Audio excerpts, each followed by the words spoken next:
18 வயசுல ரஞ்சி டிராபி விளையாண்டுட்டு இருக்கான். மேட்ச் ஆடிட்டு இருக்கான். டீமே மிகப்பெரிய ட்ரபிள் இருக்கு, சிரமத்துல இருக்கு. சாயங்காலம் மேட்ச் முடிஞ்சிருது. 40 ரன் அடிச்சிருக்கான். அடுத்த நாள் மேட்சுக்கு வந்து அவன் டீமை காப்பாத்தியே தீரணும். வேற வழி இல்ல, இல்லனா ஃபாலோ ஆன் ஆயிடும். என்ன பண்றதுனே தெரியல. அந்த இளைஞன் வீட்டுக்கு போயிட்டான். அன்று இரவு அவனுடைய தந்தை மாரடைப்பால் இறந்து போகிறான். விடிய விடிய கனவு கண்களை திறந்து வைத்தபடி அந்த இளைஞன் யோசித்துக் கொண்டிருக்கிறான்.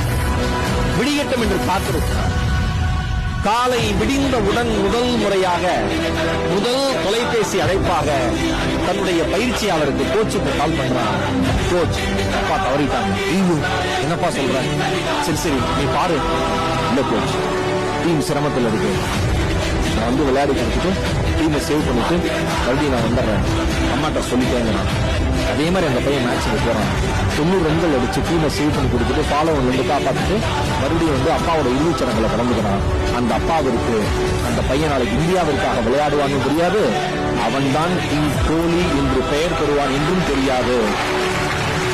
இன்னைக்கு விராட் கோலி நாம எல்லாம் கொண்டாடுறோம். வேர்ல்ட் கப்ல அடிச்சு துவம்சம் பண்ணாரு.